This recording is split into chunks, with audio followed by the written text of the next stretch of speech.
My dear friends, we've gathered together once again. Now settle into your favorite chair and get comfortable, because today I have something special to share with you all.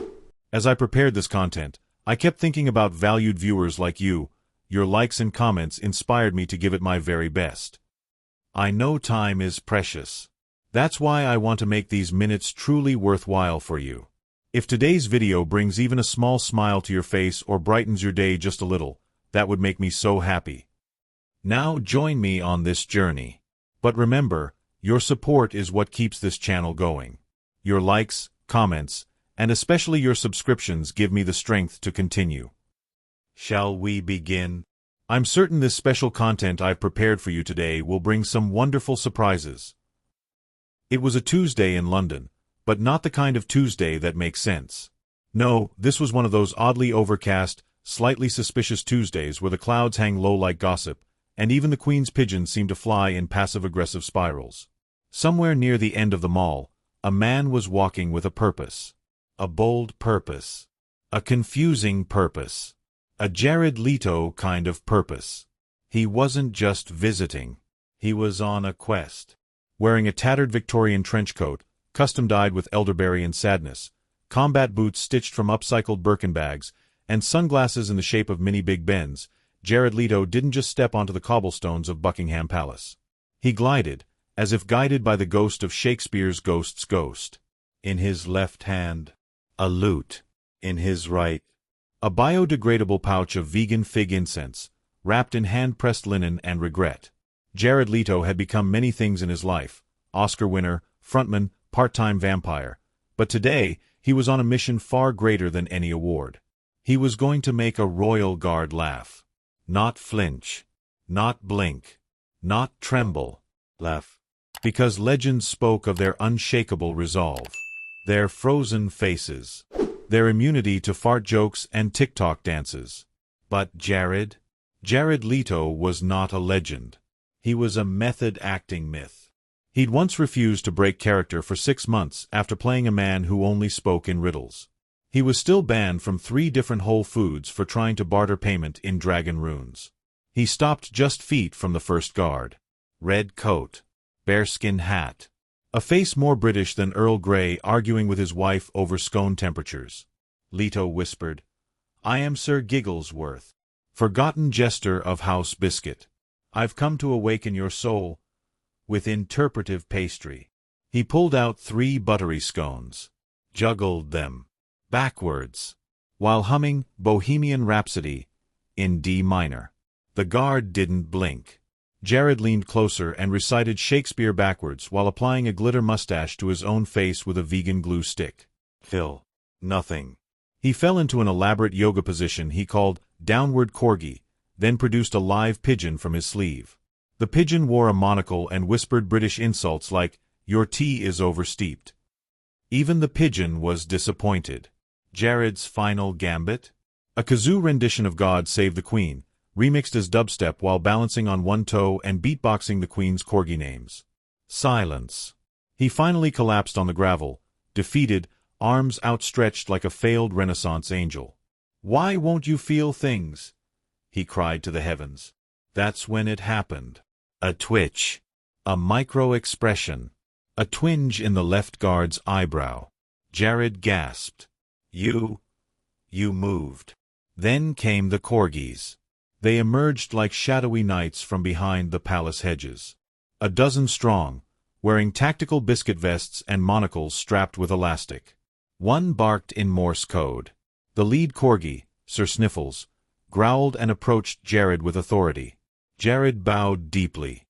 "I see your soul is guarded by fluff. I respect that." Then a hatch opened in the gravel. A brass plaque rose from the ground. It read, "Initiate of the Sacred Scone Circle. Present yourself to the High Tea Tribunal."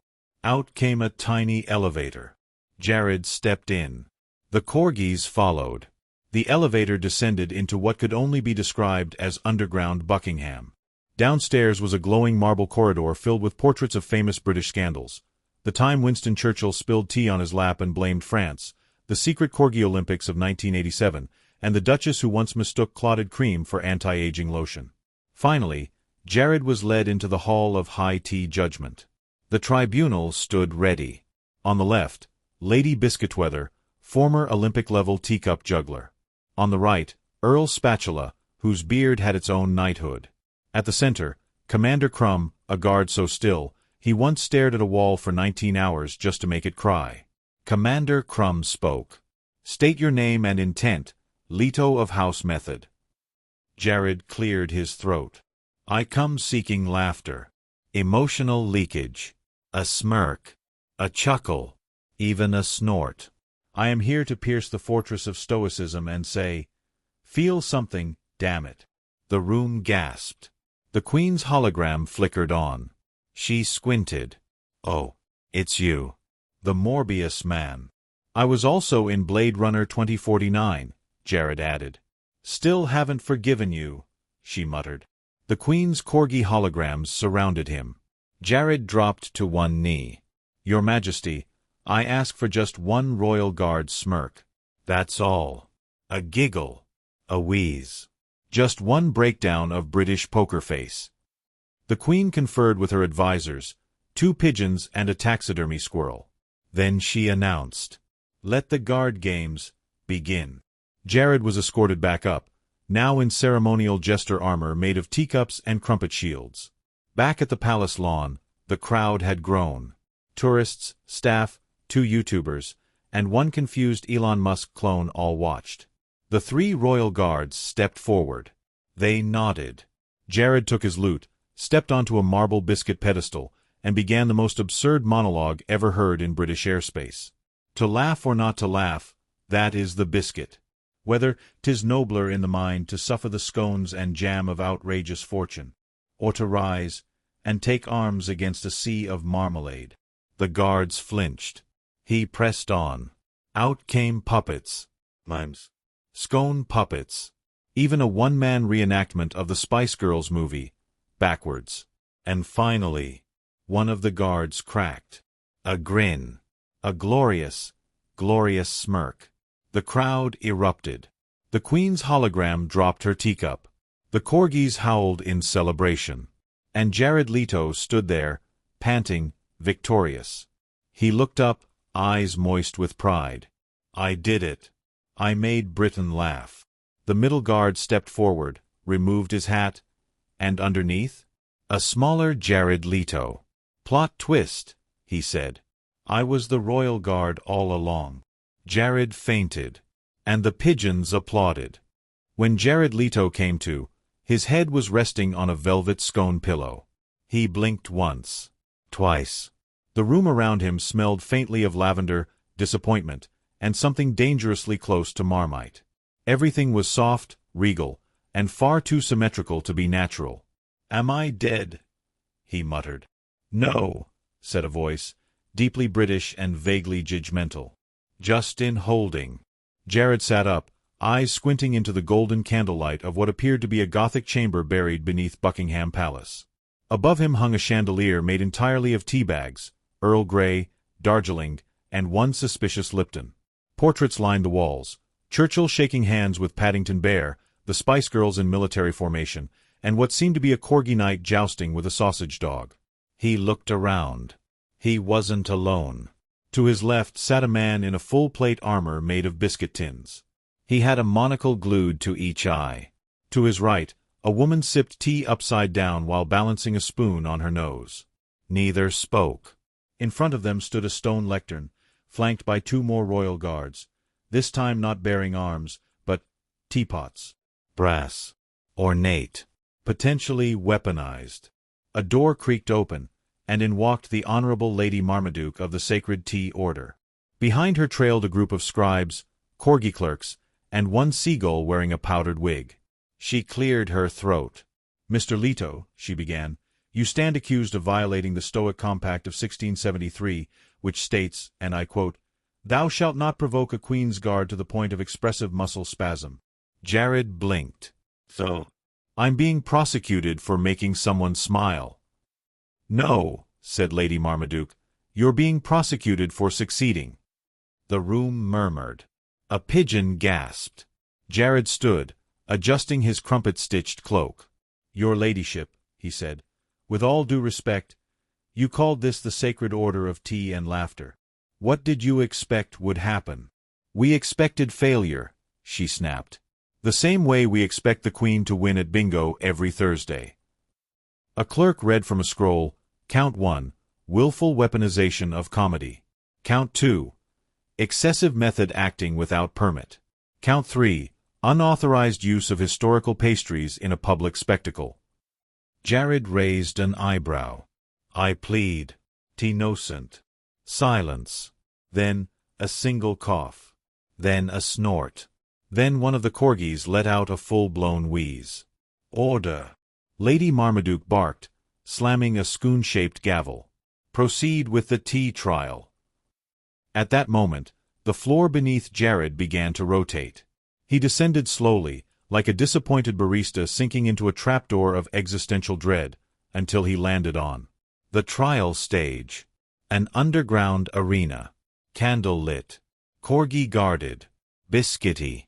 Jared was handed a scroll of his offenses and told he must now earn back his diplomatic dignity via the ancient rite of the 3 tea trials, a test that only the worthy of whimsy could pass. A trumpet played from behind a custard tart. The first challenge, the biscuit balance of truth. Jared was led to a marble platform. In the center, a porcelain plate balanced on a golden rod. On it, a single Jaffa cake. The task was simple. Balance the cake on his forehead while reciting the Magna Carta, in Pig Latin. He tried. He failed. Twice. By the third attempt, he improvised. "Earthly lay human hay aites re ust me ebay otected prey." The guards watched with unnerving stillness. One blinked.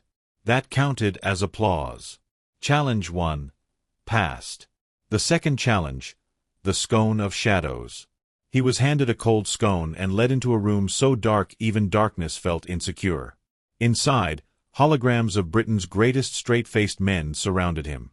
Alan Rickman, Daniel Craig, Prince Philip, an 80-foot-tall Sherlock Holmes hologram holding a magnifying glass aimed at Jared's flaws. A voice boomed, "Make them laugh." Jared took a breath. Then, without warning, he dropped into a jazz rendition of God Save the Queen using only his elbows. Rickman flickered. Holmes twitched. Prince Philip raised an eyebrow. But Daniel Craig? He cracked a half-smile. Win. The chamber erupted into silent applause, which is to say, no one applauded, but it felt powerful. Jared stood triumphant. Hair sweaty. Shoes missing. Ego thriving. The final trial. The tea of truth. Jared was handed a cup. Not just any cup. A royal trial chalice. The tea inside, black as guilt, steeped in secrets, possibly cursed. "Drink," Lady Marmaduke said, "and reveal your truest self." He sipped, and suddenly, a vision. He was 13, wearing eyeliner, performing Shakespeare in a school play. No one clapped. He was 25, auditioning with too much confidence and not enough shirt. He was 40, playing Morbius. The vision cracked. A tear escaped. Then two. Lady Marmaduke gasped. He felt. Jared opened his eyes. "I never wanted to be a joke. I wanted to mean something." And then, from the shadows, a voice. Deep, regal, mysterious. "Then perhaps you are worthy." Out walked the royal jester emeritus, a cloaked figure who had once made Henry VIII belly laugh so hard he pardoned a goose. The jester removed their hood. It was Judi Dench. Gasps. She approached Jared and pinned a badge to his chest, a golden tea bag crossed with a tiny spoon. "You have passed." The trumpets played Bohemian Rhapsody in harpsichord. Corgis barked in harmony. The royal guards approached and one, just one, reached into his coat and pulled out a tiny handkerchief. He dabbed at his eye. Jared stared. "You're crying," he whispered. "No," the guard said. "I just have Earl Grey in my eye." The crowd nodded respectfully. And then, with great pomp and gluten, Jared Leto was named. Sir Laugh-a-Lot, defender of the whimsy, baron of biscuits, keeper of the sacred giggle. As he was led back up to the surface, Jared turned and said, "Tell the Queen I said thank you." From behind a curtain, the Queen's voice replied, "I'll allow it. But never do Morbius again." The morning sun rose lazily over Buckingham Palace, as if even it couldn't be bothered to wake up on time after witnessing the absurd spectacle that was Jared Leto being knighted with a golden teabag. Corgis lounged on velvet cushions. A butler sneezed into a Union Jack. And somewhere in the air, faint echoes of Judi Dench beatboxing God Save the Queen still lingered. But Jared was reborn. Clad in a ceremonial robe stitched from recycled Spice Girls posters and lined with the tears of retired MI6 agents, Sir Laugh-a-Lot strutted out of the underground trial chamber like a man who'd just defeated bureaucracy in a thumb war. He was greeted by a procession of oddly choreographed royal guards who performed a brief interpretive dance that involved semaphore flags, aggressive eyebrow raises, and 3 precisely executed jazz hands. It was, by all standards, deeply uncomfortable and emotionally confusing. Jared grinned. "Now, where's my throne?" Lady Marmaduke, now visibly tired and drinking from a goblet shaped like a hedgehog, pointed at a golden tricycle parked beside a ceremonial duck. "You may not rule, Sir Laugh-a-Lot," she said, "but you may ride." Jared mounted the trike with the flair of a gladiator mounting a shopping cart. He rang its dainty bell 3 times, the royal signal of silliness. From behind the rose bushes, a bugler in full camo leapt out and tooted London Bridge is falling down in minor key. 3 pigeons dive-bombed dramatically in response, missing him by inches but leaving behind suspicious stains. Jared sped down the mall on the tricycle, Union Jack cape flapping heroically, trailing scone crumbs and the distant sound of sarcastic applause. As he rounded the corner of the Victoria Memorial, he slammed on the brakes. Before him stood his next challenge. A bureaucratic blockade. Dozens of palace officials, each holding clipboards longer than a corgi, stood in perfect formation. They were led by none other than Sir Reginald Quibblethorpe III, Her Majesty's Keeper of Pedantic Affairs. He wore a bowler hat made entirely of tax codes and had a monocle that doubled as a lie detector. "You shall not pass," Quibblethorpe intoned, voice as dry as unbuttered toast. "You have not completed Form T-42B." Jared blinked. "What is Form T-42B?" Quibblethorpe whipped out a scroll the length of the Thames. "It is the official application to conduct any act of expressive movement within the royal domain while clad in non-regulation silken garments." Jared grinned. "So, a dance permit?" "Exactly." With zero hesitation, Jared leapt off the tricycle, pulled a boombox from literally nowhere, and hit play. Out came Let's Get Loud by Jennifer Lopez. He began to dance. Not just any dance, the forbidden funk of Windsor. His arms flailed like over-caffeinated swans. His feet tapped a Morse code that accidentally summoned 2 MI5 agents and a confused beekeeper. The royal guards blinked, twice. Lady Marmaduke dropped her goblet. A corgi fainted. Even Quibblethorpe's monocle fogged. What is this madness?" he gasped. "It's art," Jared declared. "And also cardio." And with that, the clipboard army disbanded, filing their paperwork into an origami swan and dispersing in bureaucratic shame. Jared stood victorious. But victory had consequences. As he approached the palace gates once more, the great bell tolled thrice, a sound so ominous it made the Queen's portrait squint. The gates creaked open. Out stepped King Charles. Yes. He had returned early from his tartan spa retreat in rural Scotland after hearing reports of inappropriate jazz hands near the crown jewels. He wore an expression best described as displeased marmalade.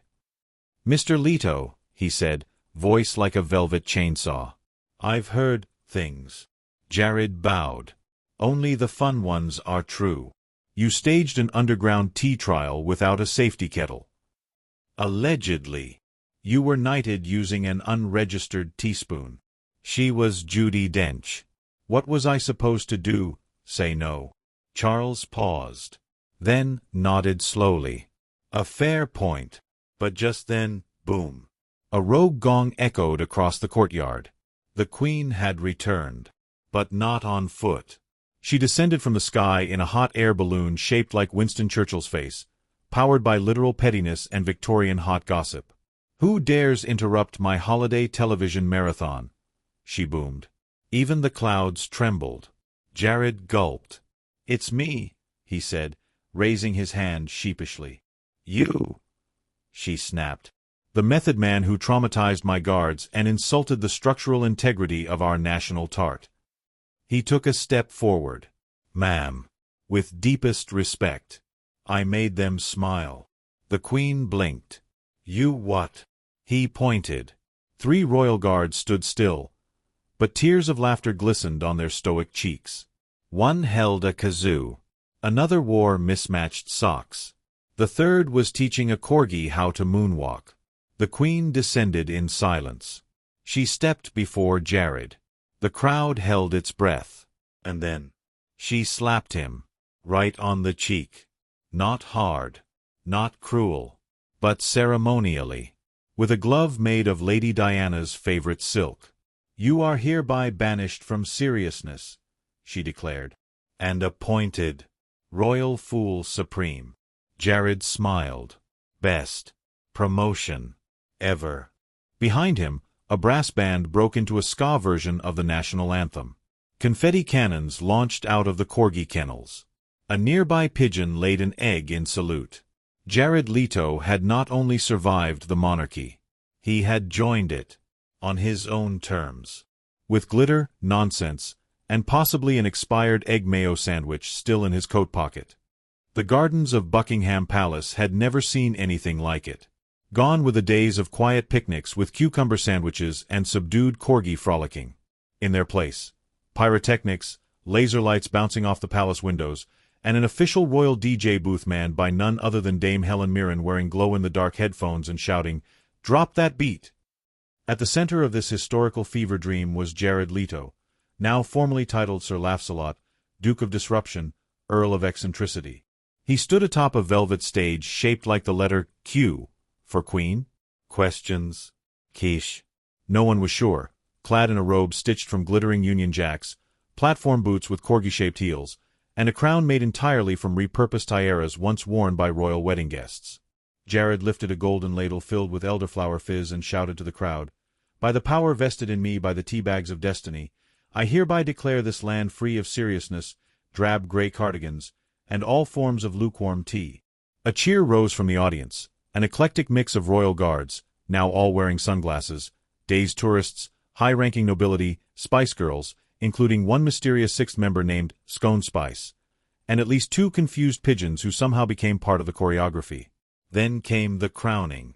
The royal crown jeweler, now moonlighting as a juggler, presented the fool's crown on a silk pillow shaped like Prince Harry's beard. Jared knelt. The Queen, wearing gold sneakers and sipping from a giant Slurpee, placed the crown on his head. "You are now officially ridiculous," she intoned. "Thank you," Jared said, a tear forming. "I've never felt so seen." Then came the Royal Games. Event 1. Corgi Polo. Guards rode mechanical corgis outfitted with training wheels. Jared, riding Sir Barkalot, wielded a baguette as a mallet. Balls made from compressed tea bags were smacked back and forth, exploding into floral dust on contact. One ball accidentally struck a diplomat in the nose.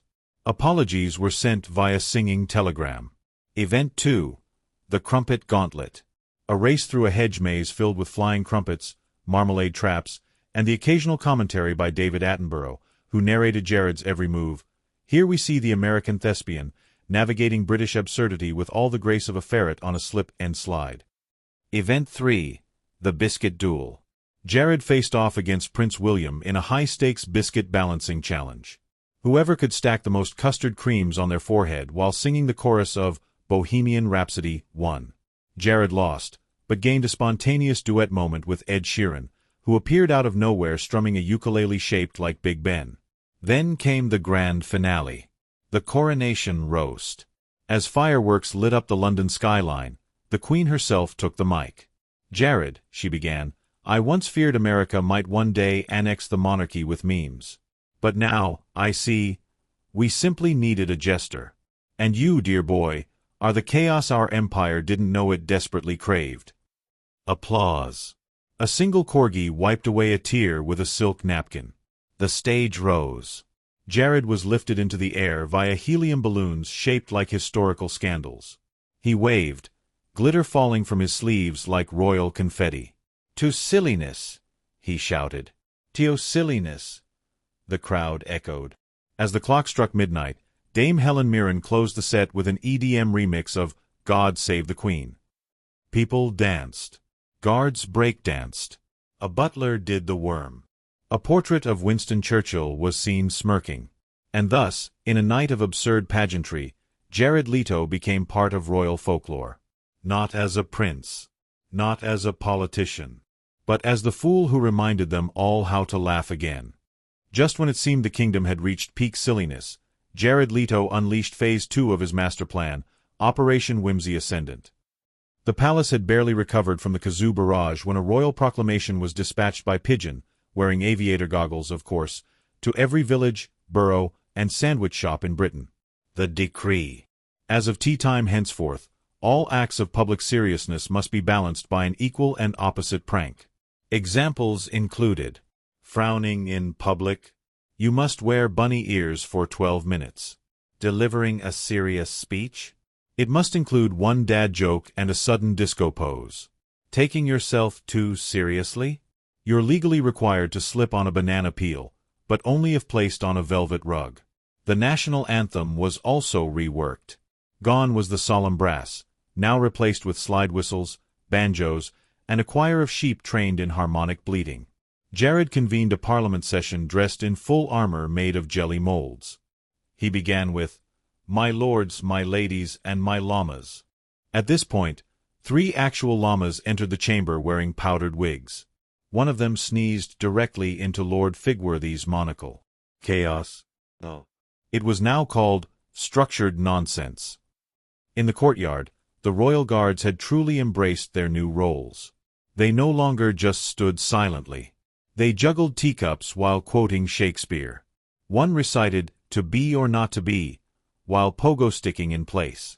Another had been trained to meow when asked for directions. Crowds from around the world gathered in front of Buckingham Palace for the daily guard switcheroo, which now included a brief fencing match with baguettes, a kazoo solo battle, a conga line led by a goat in high heels. Netflix launched a docuseries overnight called The Jester King, Jared's Reign of Absurdity. Meanwhile, the Queen herself appointed Jared as High Chancellor of Chortles and National Mayhem. His official duties? Ensure Britain never became boring again. New palace policies were enacted immediately. Boredom was punishable by spontaneous tickling. The Tower of London was converted into a trampoline park. Royal carriages now required disco balls and lava lamps. All royal decrees must rhyme, or be sung in falsetto. Every Thursday was now Upside Down Day. To enforce these laws, a new branch of the government was created, the Department of Jocular Justice, DJJ. Their headquarters? A double-decker bus filled with inflatable ducks and judicial robes made of velvet spaghetti. DJJ Field Report. A banker spotted frowning on the tube was gently serenaded by a mariachi band. A man in Soho gave a serious TED Talk about graphs. DJJ officers handed him a rubber chicken and demanded interpretive dance. Even foreign dignitaries were swept up. The German Chancellor arrived in London for a trade meeting and left in a unicorn onesie. But then, the resistance returned. Lord Crumplebutt, slightly singed from his kazoo defeat, emerged once again, this time from a fog bank made entirely of Earl Grey vapor. He wore armor forged from old teacups and wielded a saber made of moral outrage. He marched on the Ministry of Mischief with his elite squad of buskills, dressed in grey suits and armed with copies of 18th-century etiquette manuals. "Order must be restored," he cried. "Reinstate boredom." But Jared had a secret weapon, the Great British Giggle Bomb. He unveiled it in the Grand Ballroom. A 12-foot-tall scone, wrapped in tinsel, humming lightly. "Release the laughter," he commanded. The scone split open, revealing a flash mob of trained comedians, juggling teacups while doing Monty Python impressions. Crumplebutt's forces were overwhelmed. One buzzkill accidentally laughed, and was immediately ejected from the group. The Queen herself rode in on a unicycle, waving sparklers, and shouted, "Let them giggle! Victory!" Bunting filled the sky. Balloons rained down. A pigeon dropped coupons for free bangers and mash. And so, Jared Leto was officially crowned not just Royal Fool, but Lord of the Laughs, Earl of Entertainment, and Duke of Daffiness. He wept openly, wiping tears with a crumpet. The nation cheered. Even Crumplebutt begrudgingly clapped. "Long may he prank," they cried. And from every corgi, sheep, guard, and tourist came a single synchronized kazoo note, echoing across the kingdom.